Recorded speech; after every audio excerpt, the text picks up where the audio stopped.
to Soccer 101. My name is Daryl Grove, and sitting across the table from me is a man who ordered all the bacon and eggs that you have.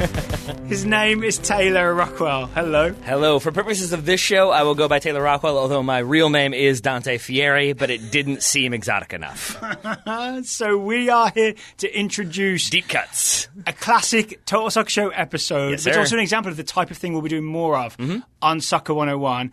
It's our Parks and Rec 11. Yes. Parks and Rec, the NBC sitcom with Amy Poehler, if you're not familiar, and many other people. It's an ensemble cast.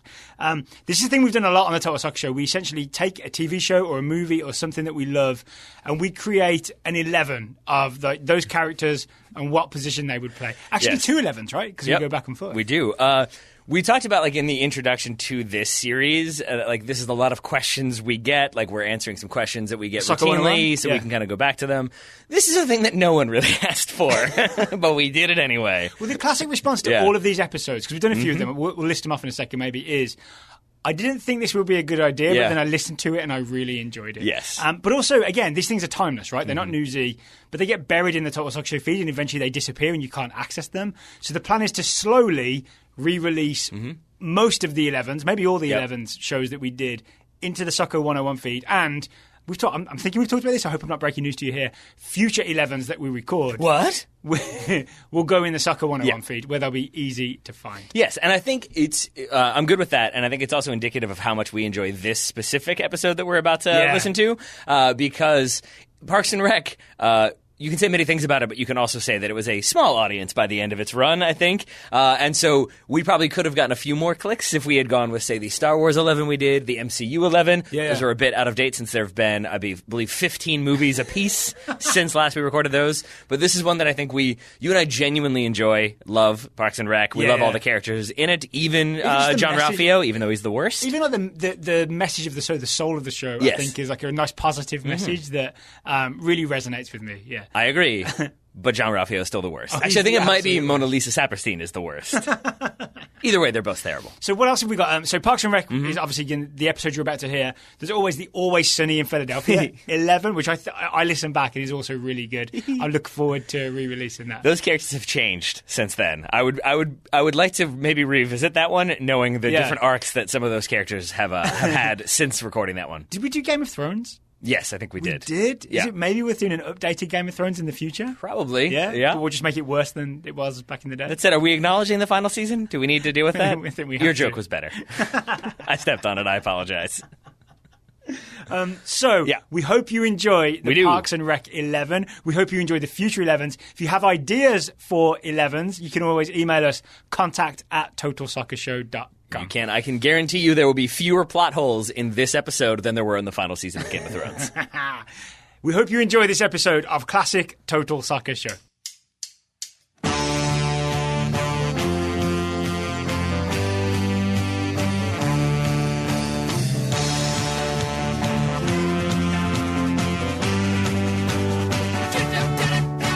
Hello and welcome to the Johnny Karate Super Awesome Musical Explosion Show. Just kidding, it's the Total Soccer Show. I am Daryl Grove and I'm joined by Taylor Rockwell, you beautiful tropical fish. Hello. Hello, you beautiful land mermaid, I believe is my retort to that. So if you're not lost already, then you will know that this is our Parks and Rec 11.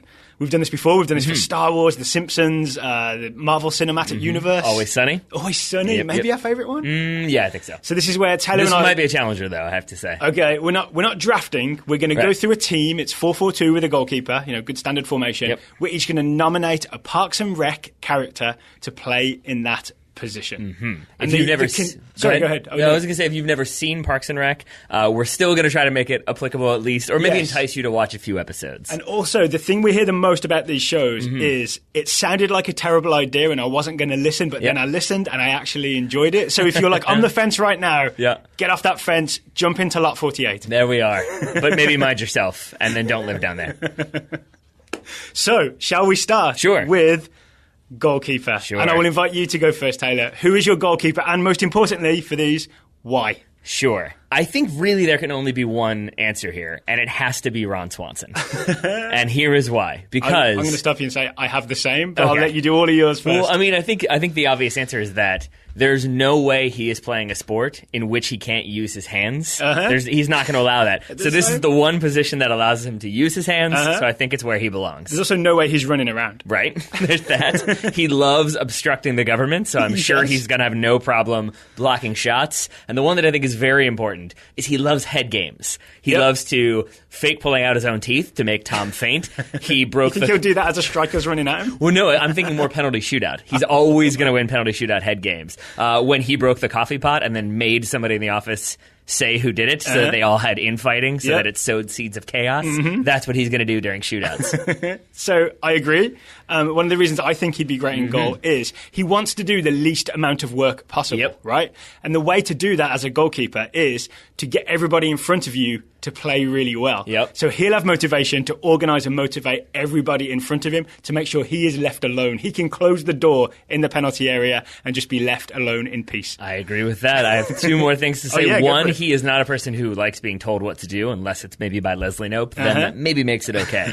Goalkeeper, you kind of go there, you stop the shots. It's pretty self-explanatory. He doesn't have to really listen to tactics. He doesn't have to deal with anything like that. And in a goalkeeper, you want reliability, right? You don't want them to have dependability. There it is.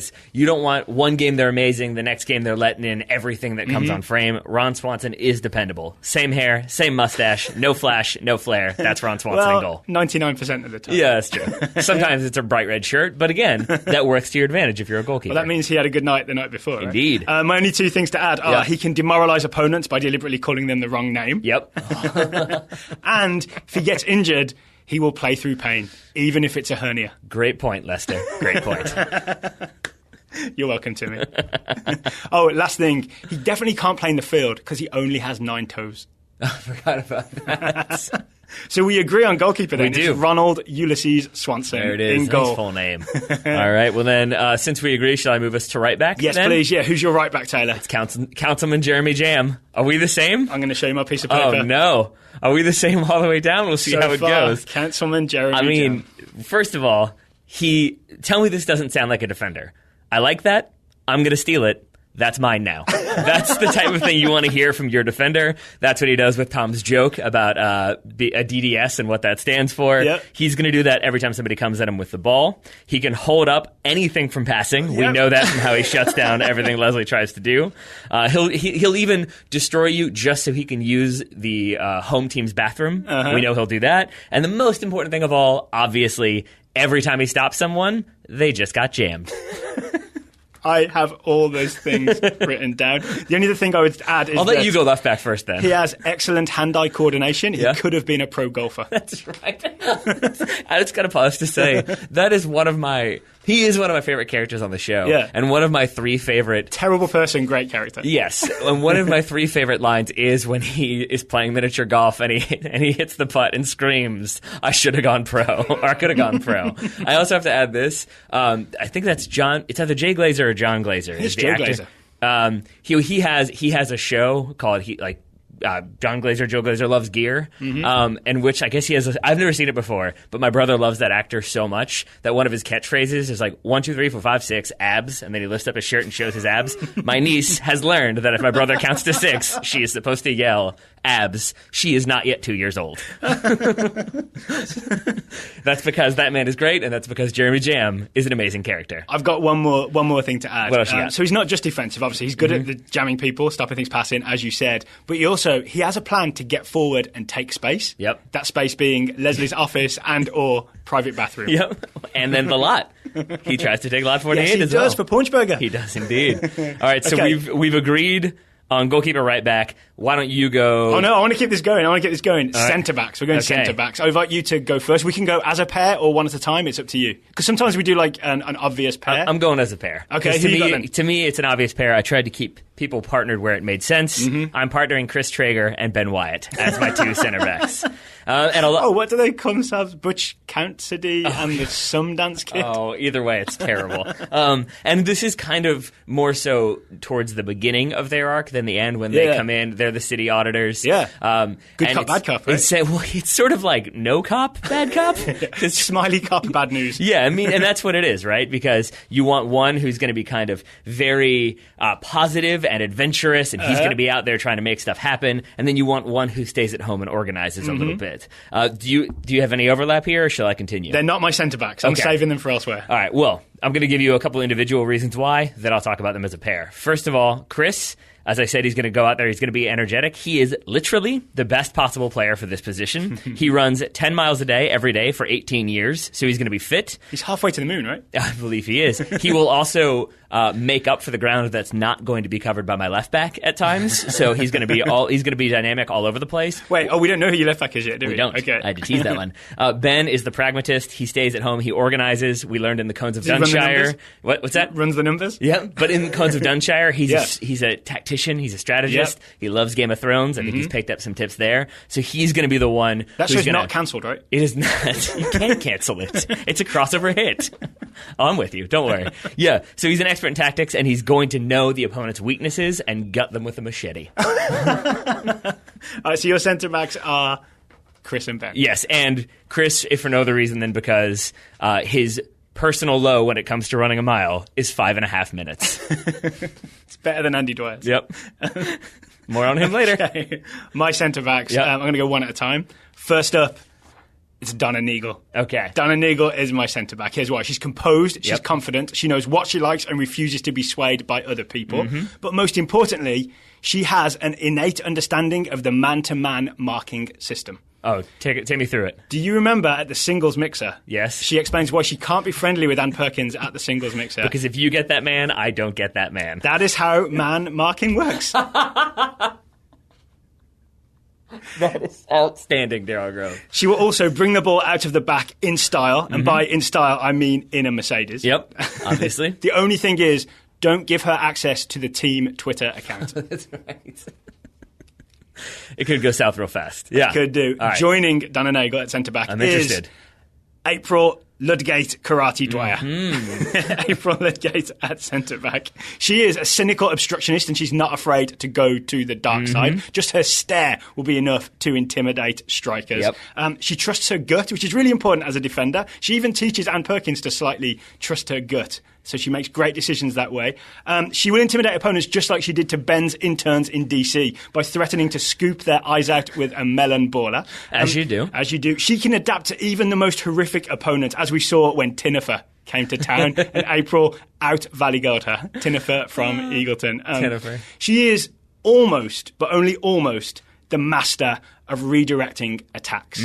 As she showed when people tried to get meetings with Ron. She's going to defend the goalkeeper. She's the gatekeeper to the goalkeeper. She'll say, can you come back at 2:65 p.m.? Can you come back on March 10th or June 50th? Yeah. Or an actual date, and then your team's in trouble. As Jonathan Fowler pointed this out on Twitter, I was going to include this, I'd forgotten about it. Jonathan Fowler pointed this out on Twitter. Her only weakness is if there's a game played on March 31st. There it is, yep. People will get past her. 30 days, half March, I think is how she sings it. That is not the correct mnemonic device. This is totally unrelated, but have you heard of the knuckle system for figuring out which day? Yeah, I didn't know about that. I saw it on Facebook the other day. Blew my mind. Do you know the rhyming device as Yes, well? I do. Okay, there we go. Yeah. All right, so we can still be friends then, because that's the obvious one. So my centre-backs are Donna and April. I think that is a solid shout. We've done, now, goalkeeper, right back, center backs. Yep. Before we get to our left back, this portion of the show is sponsored by Bloosh. It's a weekly lifestyle email written by Annabelle Porter. This week, they're all about beef milk, Daryl. Beef milk. Tell me about beef milk. You've had soy milk. You've tried almond milk. Well, get ready for the hottest new craze. Beef milk. It's like almond milk that's been squeezed through tiny holes in living cows. It's already available at a store near you. That's just milk. You left out an obscenity, and I appreciate that. Shall we move on to left back? There'll be more sponsors later in today's show. One of them is real.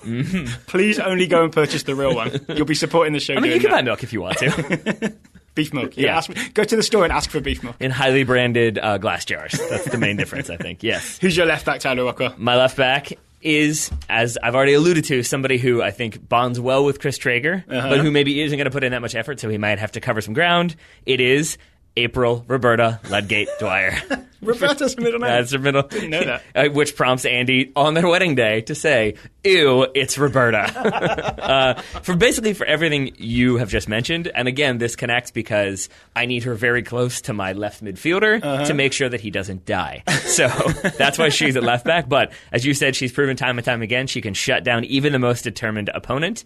As Donna, your center back, classifies her, she doesn't obey, she chooses to cooperate. That to me sounds like a defender. Because if you're going to put somebody up top, you want them to like run the channel or you need to check inside. April's not going to do that. She's going to do the opposite and she's going to frustrate you. She's the Marcelo. Mm-hmm. And I have the exact same point that you had. First of all, nice comparison there. Second of all, she tricks adversaries into doing exactly what she wants them to do. The prime example there is Tinnifer, as you said. Reverse psychiatry. Yep. There it is.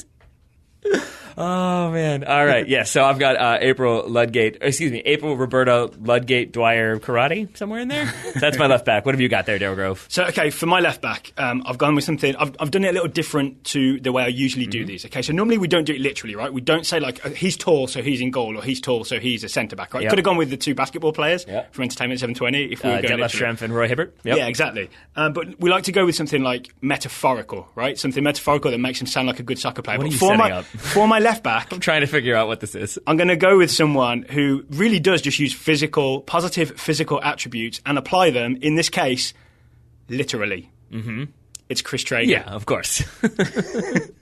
As you mentioned. Literally a very good point you just made there. Chris Traeger literally runs 10 miles every day, can run at least 9 miles without sweating. His body is a microchip. He has impeccable blood pressure. The world is his gymnasium. That's right. He's great at lunges, which also includes lunge tackles. Mm-hmm. Through diet, exercise, supplements, and positive thinking, he will be the first human to live to 150 years old. So he is literally the perfect physical specimen for left back. Mm-hmm. He's also excellent for team spirit. He will dish out absurd compliments to teammates. He's so positive, he defeated Oren. Yeah, that's right. I forgot about that. He'd also be great at celebrations because he can even dance to One Headlight by the Wallflowers. He was told it wasn't dancing music, and he set out to prove Anne wrong. So there you go. Here's the only downside to Chris Traeger there is none. Well, because his narrative sort of fluctuates. So you have that one like prolonged period where he's horribly depressed. And it's like everything is meaningless and life is sad. Anyway, here's some music, and so you could get him in that sort of depressed state, and then he's not going to want to track. Good shape. Yeah, that's very true. That's very true. And I think, and even then, he rebounds by going overboard and like can't stop doing stuff for fear that he'll sink into a bottomless pit of despair. I believe it is. So that makes sense. Yeah, it's a good shout there. So Chris Traeger, my left back. All right. Well, I think my defensive midfielder. That's where we're heading next. Yes. Correct. It kind of indicates what my midfield pairing is going to be. It's Ann Perkins. Hey, yes. Ann Perkins! Yes, Ann Perkins. She's the greatest human ever invented. I've heard that, so I think that's really a ringing endorsement for her as a defensive. She's a beautiful tropical fish. But, we also like our players to kind of be representative of where they're from. Yeah. Ann Perkins is an American, and her ambiguous ethnic blend perfectly represents the dream of the American melting pot. That's another one from Leslie Knope. She's got some incredible ones. And I believe it's preceded by, I know I've said this before, and I know it always makes you uncomfortable, but, and then she delivers that line. But then the biggest thing is why she's my defensive midfielder. I think it also indicates who my attacking midfielder is going to be. But Anne took care of Andy Dwyer for many, many years. Then she had to deal with Chris Traeger when he was down. Then, obviously, throughout the entire narrative arc, she has to deal with Leslie and kind of keep Leslie grounded, keep her at checked. So I think that's exactly what you want in your holding midfielder. They're going to stay back. They're going to be a little bit conservative. They're going to have those moments of crazy flair. But generally speaking, they're going to be a kind of a reliable, consistent character that allows your defensive or your attacking midfielder to be the crazy person they are. Disagree. All right. For defensive midfielder, I think you want a destroyer. You want someone who is a machine created to destroy human happiness. You want someone who, when you look into their eyes, it's like looking into the eye of Satan's butthole. Tammy 2? You want Tammy Swanson 2, Ron's ex-wife. She is the defensive midfielder, absolute destroyer. When everything's going well, she can step in and ruin it for the opposition attackers. You also want, the position is deep lying, right? It's deep lying midfielder. Yeah. She tells deep lies. She does. She makes up overdue books to insult Ron and snare him back in. She is a deep liar. She's also from the most feared place in Pawnee, the library. Yep. Punk-ass book jockey. Sorry, I'm making myself laugh. The only person who could be worse would be Tammy One.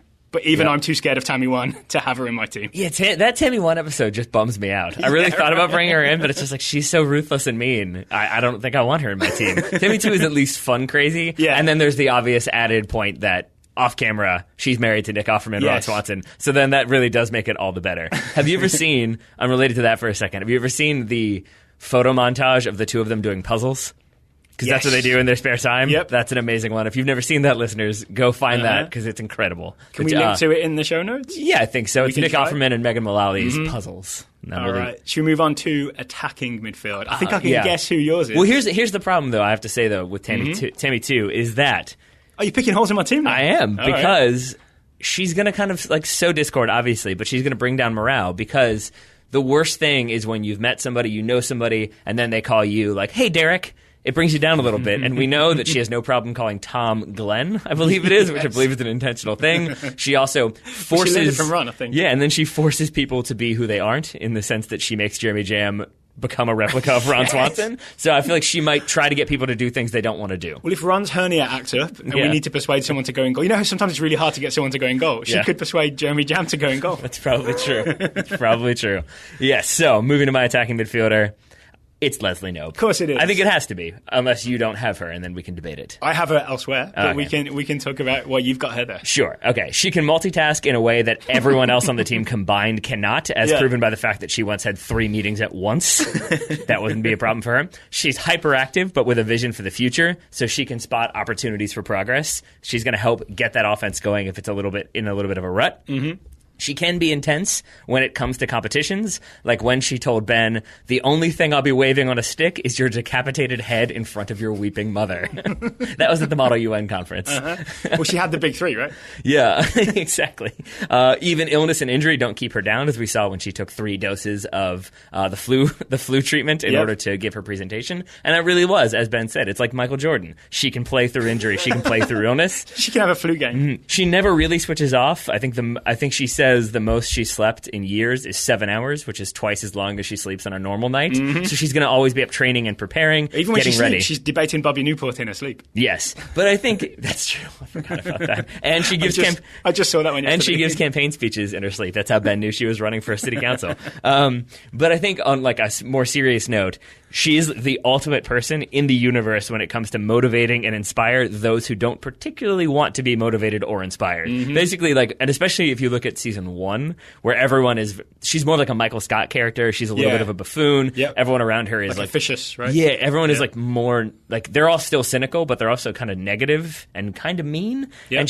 And like over the course of the series, it becomes more that they all love each other, even if they retain their individual qualities at the same time. And that's all, I think, because of Leslie Knope. Lovely. Mm-hmm. Lovely. And maybe after we've done the 11s, we can talk about the show in general and kind of our feelings about it. Yeah, I think we normally do that, right? I like it. I don't know if that was obvious.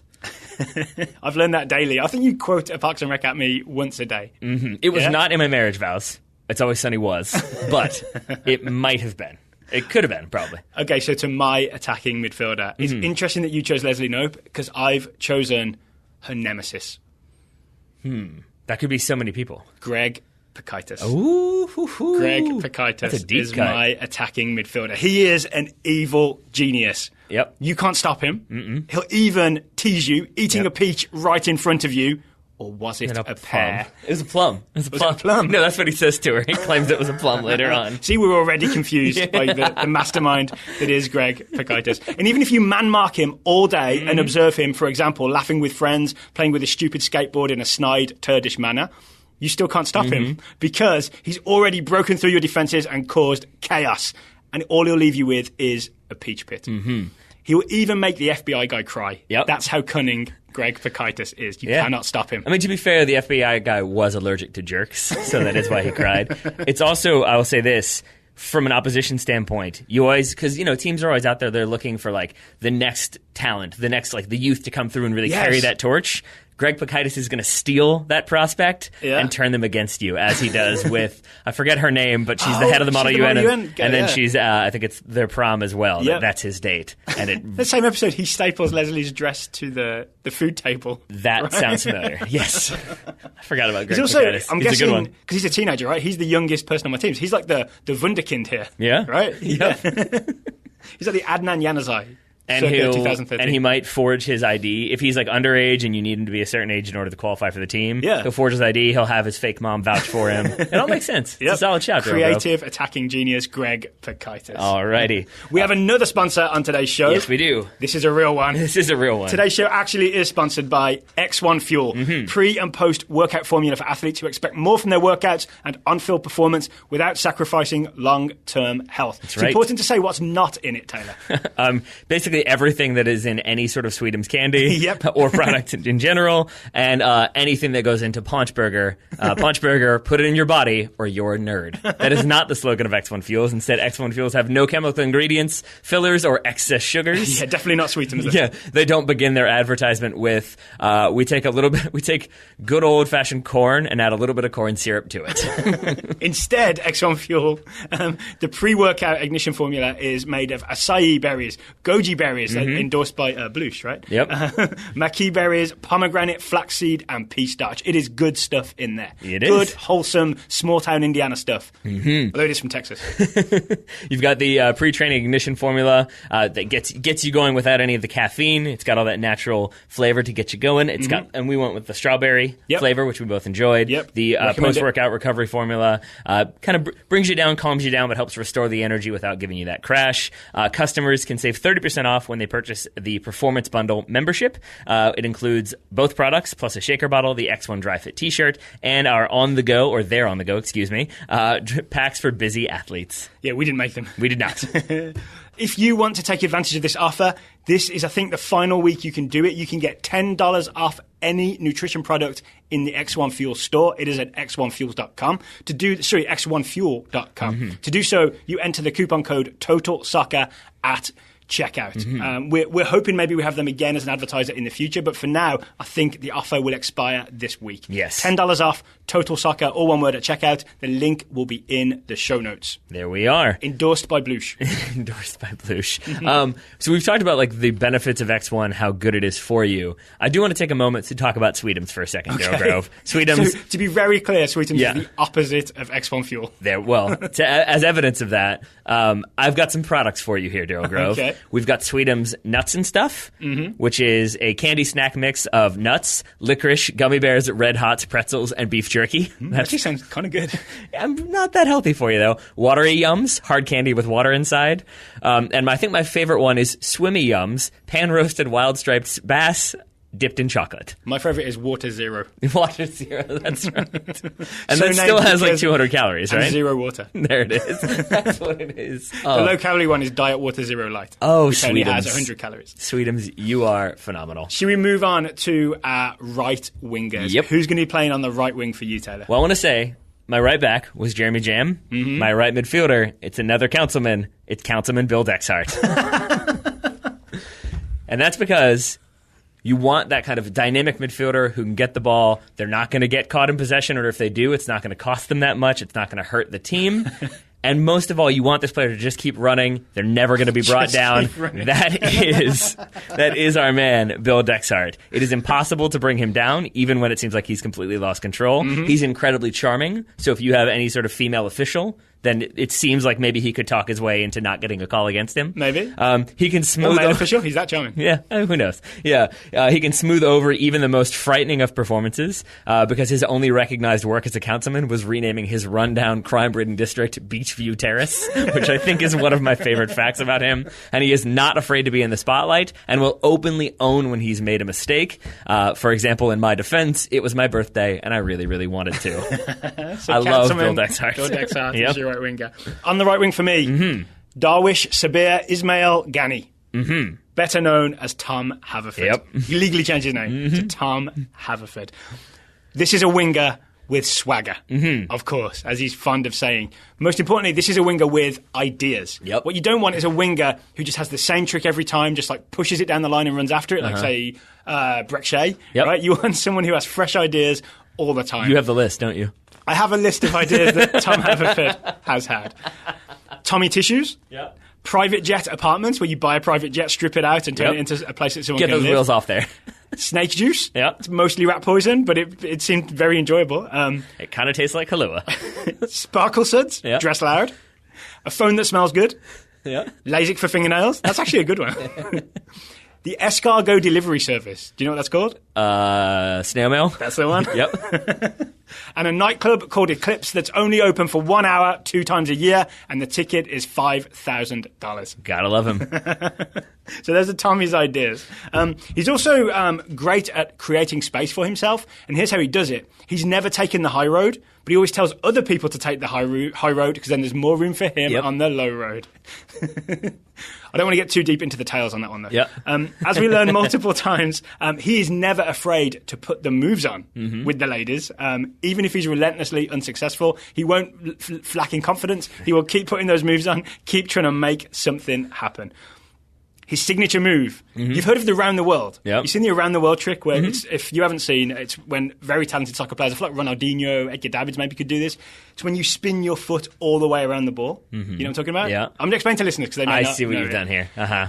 Tommy can go around the world twice. I hate you. Entertainment 720. Tommy does the double around the world. I think this is more like slow setup than you've done in episodes past. So I'm really enjoying being like, where's he going with this? What is he leaning towards? I see what's happening. So he's going to have license to just be an attacking winger. He'll have no defensive role because he keeps giving away the keys to the house. He will be the classiest winger with the softest touch because he has red carpet insoles in his shoes. We learned in the bowling episode that he has excellent accuracy, even though that's not necessarily fun to watch. Yeah. We also learned in that episode he's not particularly tough, as I think the ball hits his hand, to which he responds, ow, my fingies, and then claims he can't bowl anymore. Classic He is not going to play through pain. He is Daniel Sturridge. Yeah. But here's the best thing. Yep. Some of his shots accidentally hit the target. This is true. As Ron Swanson learned early on in the hunting episode. But we're never going to talk about that, Daryl. We're never going to talk about that. Oh, you're talking about that one. I thought it was when Ron accidentally bowled a perfect game, bowling the granny style. And then No, I'm talking about the hunting I episode. gotcha, yeah. So there you go. Those are the many, many, many reasons why Tom Haverford is my right winger. Alrighty. I honestly wasn't going to include him, and I just started putting this list together, and Yep. I thought, oh no, he has to be in the team. I think I just can't get over how often he flakes when it comes to anything physical or anything that might be painful. He bails on immediately. He's the original fancy winger. Swagger. I just Swagger can't winger. imagine him doing anything athletic. It just doesn't seem like it's going to work for him. He Who's also doesn't your- seem like he's going to learn the rules, as he demonstrated when he was the basketball official. Who's your left winger? My left winger, so I talked about a little bit before, April Liberta Ludgate Dwyer. Right? I think it's in there. She's my left back. I want her sort of, keeping an eye on her partner on the left-hand side of the field. It's Andy Dwyer. Yay! Andy Dwyer. He's not an obvious choice for a wide midfielder, given that it tends to require a lot of running. And we know the one time he tried to run a mile, I believe it was, he took off all his clothes, laid down on the track, and was quoted as saying, "Everything hurts. Running is impossible." To be fair, that was before he stopped drinking beer. This is true. And then he dropped, 50 pounds, I believe it was? Yeah. And he was in seal shape. Well done. He's a natural. He may not know what he's doing, but he knows he's doing it well. And that's the sign of a confident midfielder. He cannot handle complex assignments, like that time he tried to make ramen in the coffee maker and broke everything. So we're just going to let him run down the channel, kind of go up and down. I think he can handle that. I hope he can handle that. He somehow seems to always come out on top, and I think that's the defining characteristic of Andy Dwyer. Yeah. Nothing sticks to him. When Jerry retires and they try to figure out who's the new Jerry, Tom does everything he can to orchestrate it so that Andy's the one who goes down, but as Donna points out, he's too goofy. You can't make anything stick to him, so he's never going to get calls. He's going to be too lovable for the official to do anything. I think opponents are going to let him through because they're going to take pity on him, and then he's going to get the result. He is definitely willing to play for cheap. You get for free. Yeah, and then has to be reminded that no, he's doing it for pay. April will negotiate it back up for him. You can pay him in $1 billion nickels, and he'll be good to go. Or 1,000 singles. No, he was happy with that. He was. And I think very much in opposition to Tom, as I was talking about before, Andy can play through pain. He had a broken nose that he continued to talk through before realizing it was actually broken. Yep. While talking to the doctor, he just casually mentions that he broke his thumb on the way to the doctor's office. Gross when he holds it up. It's horrible. And he can't really see it all, which I love so much. But that won't stop him at all. He doesn't worry about physical pain, really mental pain either. He just gets it going at all times. Andy Dwyer, left midfield. My left winger is Leslie Knope. Mm-hmm. Leslie Knope is my left winger. Not just because I feel like that's where her politics are, right? She's a Democrat. Yep. No one loves Joe Biden that much without being to the left, right? That's true. She will weigh the pros and cons of every decision with a whiteboard or flip chart, Yep. which is the equivalent of Johan Cruyff's, before I make a mistake, I don't make that mistake. Everything is really well thought out. All right. I feel like that's where the comparisons with Johan Cruyff begin and end when it comes to Leslie Knope. She won't lack for confidence because every 30 seconds Anne will send her a text message telling her everything will be okay. Mm-hmm. She would distribute passes to teammates like so many thoughtful, perfect gifts. She can succeed on any surface, even ice. Well, I'm not sure she succeeds on ice in the end. She got there. She stayed on her feet, that's for sure. Here's the biggest question for a left winger. Can she cross the ball? Yep. The answer is yes, because she's all about delivering quality service. Oh, well done. That's good stuff by you.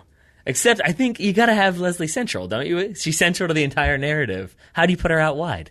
Just because left wing? That's it? I want Greg Pakaitis wreaking havoc I got through you. the middle. And I also want Anne to be able to talk to her on the sidelines. So Anne can just be so you got Anne on the bench. bench then. I got you. Yeah, well, just sitting there. I see. Oh, no, I'm not putting her in the game. Oh, no? You don't trust her? All right.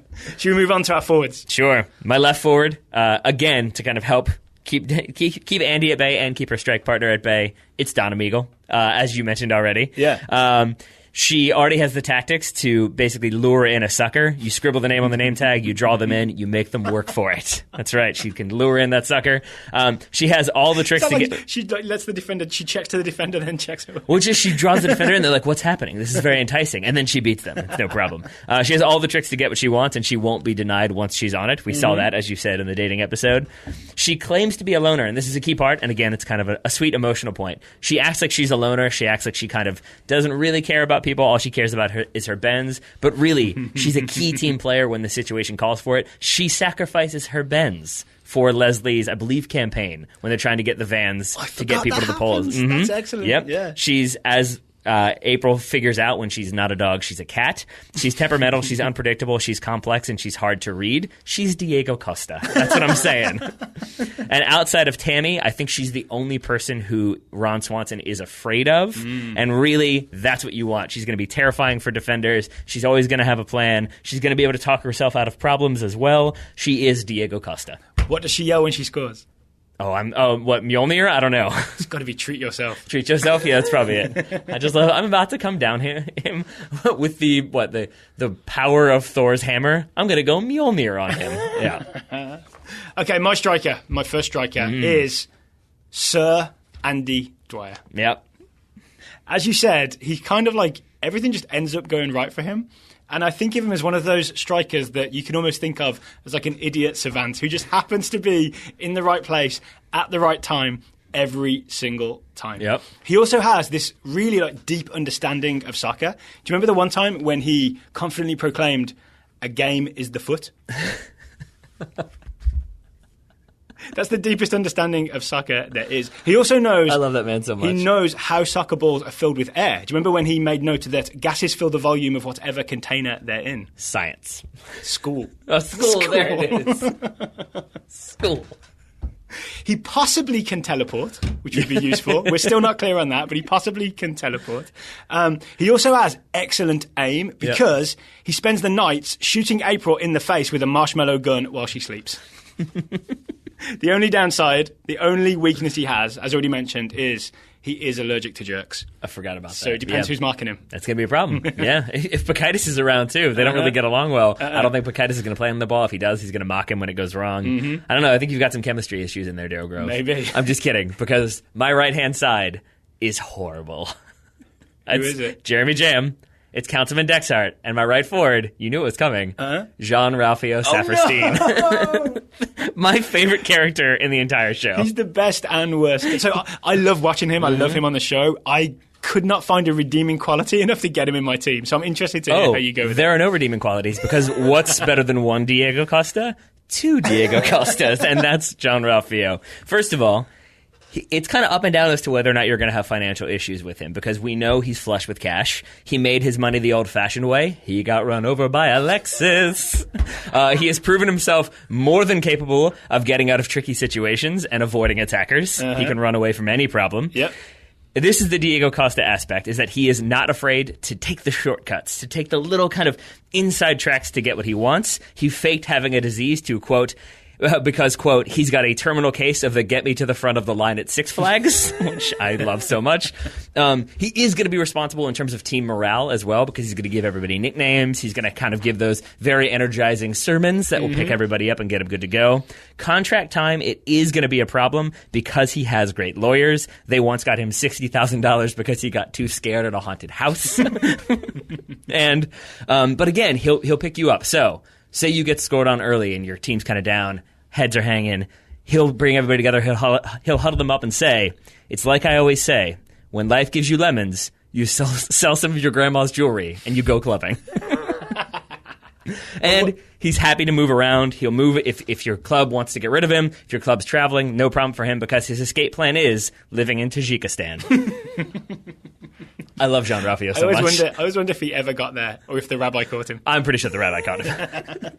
One downside of Jean-Ralphio. There's way more than one. He'll be after Leslie's gym socks. That's true. Although he probably will enjoy playing soccer with him. He'll bail at any opportunity. Yep. He'll spend all of his money, so then that's going to be a problem. He's vulnerable to gamblers, I think. He'll sub in and out like he did for that accountant job. Yep. Just walk in the field and sub straight back out. And I think my favorite is the episode when Andy's trying to figure out who's pregnant, and he thinks it might be Jean-Ralphio's sister, Mona Lisa. In the 3 seconds that Jean-Ralphio thinks she's pregnant, he goes from being excited to, this is too much responsibility, I've got to bail. That, I feel like, isn't great for your striker, but I think his horrific qualities can come through, especially because his partner is Donna Meagle. We know that she hates him. He's kind of afraid of her, so she'll keep him at bay. My whole team is based on kind of locking down certain aspects to keep everybody in line. But again, that right wing, it is the worst. And I love it. Okay, so you had a guy that's like not reliable and is the worst as your striker. But that's what you want. My other striker is the dependable, never let you down, Gary, Jerry, Larry, Gergich, Gergench. He's going to have some trouble running, I think, but sure. He is the target man. Jerry is definitely true. The target man because he is the target for every joke. That's why he's the target man on my team, and he's happy to sort of sacrifice himself in that role to make sure the rest of the team is happy. At the same time, he's consistently overlooked and underestimated. But he ends the show as the most popular and most long-serving mayor in the history of Pawnee. Turns out he has a beautiful wife, Gail, who never ages. Beautiful family. I don't know about that. Lives to 100. And he's the only person in Pawnee with an extra leg. Don't explain. I think it's better to just let that hang there. Well, that's what I meant earlier when I said he's going to have trouble running. Not that he's overweight. There's another encumbrance. So there you go. Jerry Gergich is my centre forward. Oh, I love me some Gary, Jerry, Larry. All right, we have some more to talk about. We have some like this. I've got the stadium to talk about. We've got a coach maybe. But first, we have one final sponsor on today's show. It's everyone's favorite internet company, Grizzle. Wouldn't it be tight if everyone was chill to each other? Or their second, lesser-known slogan, we just want to learn everything about everyone, track them wherever they go, and anticipate what they're about to do. Grizzle. Hell's yeah, we're totally mining data. There it is. Okay, so do you have a coach? I do. It's Jen Barkley. Oh, that's a good shout. Yeah. She's the political operative? Okay. She's absolutely ruthless. She will play anywhere if the price is right. She does not care. She will manage wherever it needs to be managed. She'd be in the Chinese Super League right now. And she doesn't really care about who she works with because terrible people have paid her so much money. She has a condo on every Virgin Island. She knows how to win and will stop at nothing to get the results she wants. And you can really trust what she's saying because she's always going to give you the honest assessment. She's not going to sugarcoat it. She's not going to bring you off and say, like, no, it was a really good game. Don't worry about it. She's going to tell you what's what because she doesn't care enough about you to lie. So I've got the exact opposite. Ben Wyatt. All right. Ben Wyatt is my coach. Not only is he a successful campaign manager, right, for city council. I think for the governor of Indiana. Right? And for the congressman who might be a robot, we're not sure. Right? Yeah. So, Ben can run a campaign. He's a great manager. But he's also, as we talked about earlier, he's a strategist. He's not only the inventor of the Cones of Dunshire, he's probably the best player. He defeated the Grizzle boss at the Cones of Dunshire. Am I correct? Every transfer decision would be properly costed. Absolutely, no doubt. He's also the only man in Pawnee with the correct perspective on Lil Sebastian. Okay. I wasn't sure which one you were going to go with. I knew it was either going to be Little Sebastian or calzones. I wasn't sure which one you were going to endorse here. Calzones are too carb heavy. Okay. But Little Sebastian is just a tiny horse. He's not that impressive.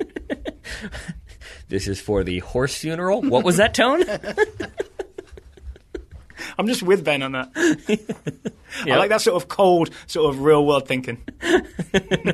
Well, then you are not going to enjoy my assistant manager. It's Joan Calamezzo. Oh! Yep. She's responsible for digging up opposition dirt. She's going to handle media appearances when Jen Barkley refuses to speak to the media, as we know she will. Mm-hmm. Joan, might get a little bit drunk or a little bit, medicated and say some things she shouldn't say, but that's okay because that takes the pressure off the team. If they perform poorly, Joan's going to get drunk in an interview and pass out, and that's going to be the focus on the media for the rest of the week. I was going to have it as groundsman. Yeah. Groundskeeper, groundswoman. Digging up dirt. Yep. That makes sense. I think we have to, I don't know if you've gone this, but my obvious commentator, my obvious reporter on the sidelines. The name of the man who is the commentator is the man with the name, Bert Hapley. Which is his name. I love Bert Hapley so much. Bert Hapley as well. I have Councilman Dex Hart as the reserve striker. Because he can come on and score. Yep. Guaranteed. That is absolutely true. Physio, I have Ann Perkins. Okay. She can just provide treatment. Yep. Yeah. Or you can also ask Andy to Google your symptoms. Mm-hmm. You'll probably come up with network connectivity problems. And the home stadium has to be Lot 48 on Sullivan Street. Mm-hmm. That's where this team is playing their home games. I think they definitely are.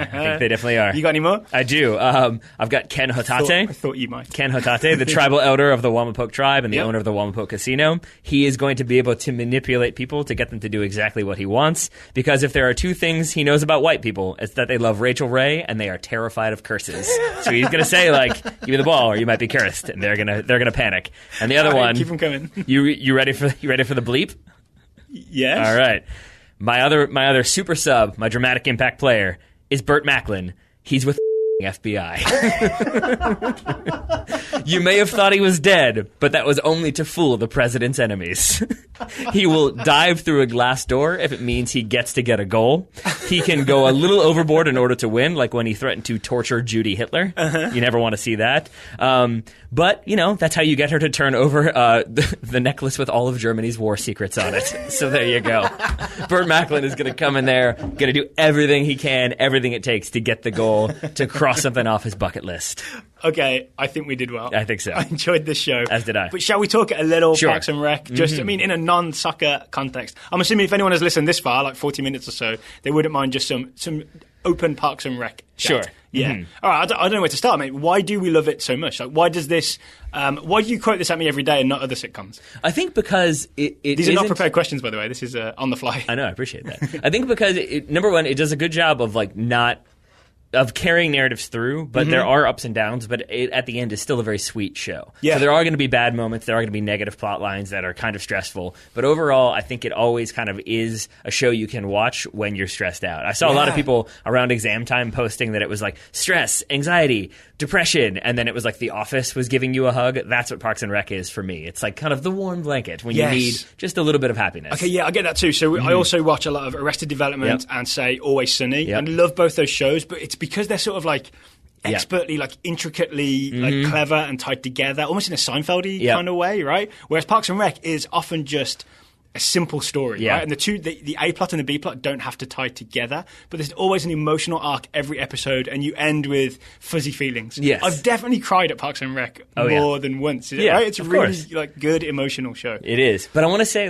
to go back to Gary for a second, when you said he's the target of everything, I think one of the things I do love about the show is how they always manage to keep everything very balanced. So there are the few episodes where you start to feel bad for Gary, right? Where it's the one where they're going to do the mural, and he has the most amazing idea for the mural ever. It's the photo of every single resident in Pawnee, and it forms City Hall, and everybody boos him, and you feel bad. But then he legitimately makes stupid mistakes all the time, and so you really are oh no, he is the worst. But you feel bad for him, and it's just all those characters always kind of have that little balance to them where they don't become too amazing or too comical or too ridiculous. They're always right along the same line, and I think that makes it work really, really well. Yeah, and a good example, I think, is, say, Leslie. She is weirdly superhuman in the amount she's able to do. Do you remember when she's suspended and they all have to fill in for her, and it's just ridiculous? It takes the whole department, and they don't even manage to do all of it. I think they forget to buy beer for the maintenance workers. Correct.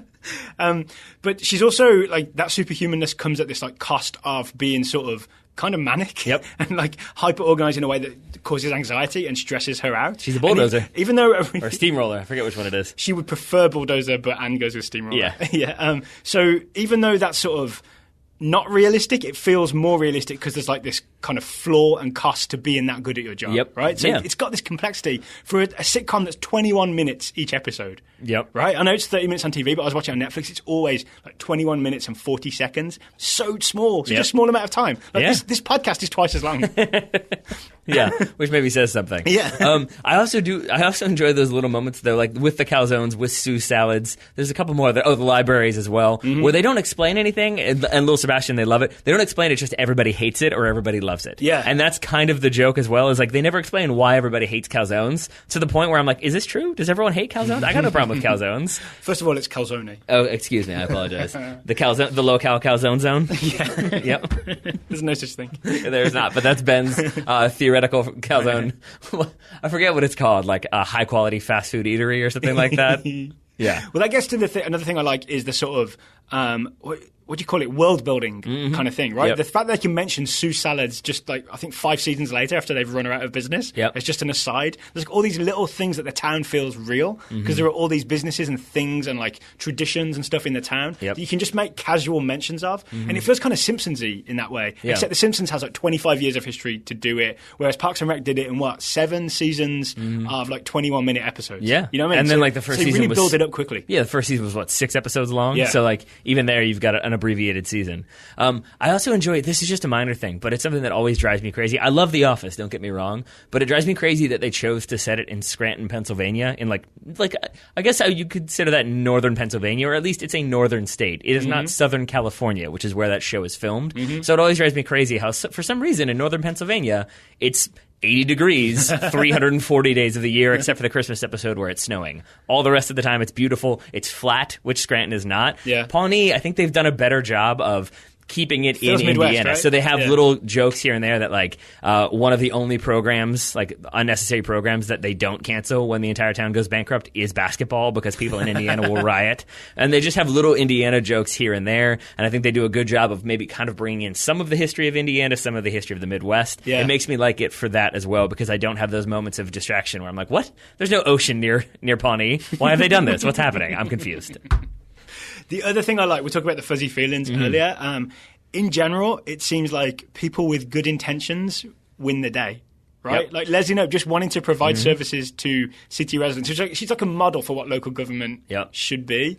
It usually gets done, and it does really make you think. Like I know it's fictional, but it makes you think, oh, that's almost like the world I live in. Like the City Hall here in Richmond could be getting stuff done. Yep. You know what I mean? Could It makes you. Well, like, we know Nick, right? Yeah. Our friend Nick works in City Hall, and we know he's like a real positive. He's kind of a Leslie Knope type person. I'm not sure if you take that as a compliment or not. I hope so. He sometimes listens, so you may be listening to this right now. Hi, Nick, if you are. He loves a pantsuit, so yeah, that fits. But you know what I'm saying? Like, it gives you a positive feeling that stuff could work. Yep. Yeah. Okay, I'm with you on that one. Well, yeah. Andy Dwyer's like sweet innocence could get him through the day. Yeah, but it was like other little things. Like I've heard the creator of Scrubs talk about how they knew from the first episode they were always going to keep Carla and Turk together. Spoiler alert for all of Scrubs, because like they didn't. I think you're clear on that. Yeah, We're good. They did because they didn't like that seemed like an unnecessary. And they do have like marital troubles, as you know you have, but. It was like always kind of anyone has, but it was like sort of an intentional thing because they wanted to keep it sort of grounded in certain relationships, grounded in reality to some extent. And I feel like they did the same in Parks and Rec, where you have like Leslie and Ben. You don't have any of those like unnecessary sort of drama here and there. Like you have the one where they're dating and they're not supposed to be. Yeah. Then they're living apart, but it's nothing that like, oh, Ben's tempted by another woman. Like that's not what the show is. Yeah. Same thing with April and Andy. That you don't have that sort of like, oh, maybe they're going to break up and now they've gone to their separate corners and they have to have everyone like you don't have that sort of kind of consistent sitcom stuff that happens. They seem to avoid that. You know why? I think it's because they never sort of ran out of ideas. Yeah. And because they always had a season-long arc. Yep. Right? It's Lot 48, or it's winning city council, or it's fighting the recount, or it's, running for higher office. So there's always like a bigger story that overlays everything. Yeah. So they don't have to just be like, oh, we've got nothing serialized. Sorry, no, it's all serialized. So we don't know what's going on this week. It's episodic. We'll just like make something up. I guess we'll break up April and Andy and see what happens. Yeah. And I think my final thing, unless you wanted to... No, we should definitely wrap this up pretty soon. But my final thing is just, and it is sort of like a barometer that I use to gauge how good the show is, how good the chemistry is. If you look at the outtakes, if you look at the bloopers, The Office has really good bloopers. Always Sunny has really good bloopers. So too does Parks and Rec. There's some amazing ones in there. And to me, that speaks to like the creative minds that are there, that the actors are super into it, and they're not just reading their lines and then getting off screen, that they're trying to improv, they're trying to make stuff happen, they're trying to make each other laugh. That always speaks to how much they enjoy working there. And you can see that in like post-show interviews where they say like, it's the best job I've ever had, I wish we could do another season. Yep. So I feel like that kind of comes through in pretty much every episode. It's perfectly cast as well, right? Yeah. In terms of, like, say, Chris Pratt. Like, really, I'd never heard of him before I started watching Parks and Rec. Now he's one of the highest paid actors in Hollywood. And when you go back and watch Parks and Rec, it's obvious. Like, you're watching, you're like, oh, this guy's going to be a massive, massive star. And then when you watch the bloopers with the improv, some of the stuff that he just like improvised on the fly, some stuff that didn't even make it, right? Like, I won't explain it, but the Kim Kardashian thing. That's amazing. You realize that he's got this really sharp comic mind that you wouldn't have known at the time. You referenced the internet connectivity joke before, which he improved. Greg Schur, who is one of the creators and one of the writers, said, like, I've never written a joke that funny. And it was where I realized that he was just so much more talented than me, that I was never going to be on that level, that, like, of course he's going to be a star if he can just ad-lib something like that on the spot. And so it shows you how good he is. But I mean, look at everybody else in that show. I mean, Amy Poehler was already a big name, but continued to be a big name. I would say Aubrey Plaza is starting to be in like a lot of mainstream comedies and a lot of independent comedies as well. That maybe is it. I mean, Adam Scott is still out there doing Aziz, things. Master of None just came out. The second season just came out. Aziz. Rob Lowe I'd never heard of before Parks and Rec. Me neither. I don't know who he is. All right, should we wrap it up here then? He was in the Brat Pack. You're too young for that. Yes, correct. All right, Taylor, thank you for talking to me about Parks and Rec today. Right back at you, buddy. I'll leave you with a quote from Tom Haverford. Podcasts. There are a million of them, and they're all amazing.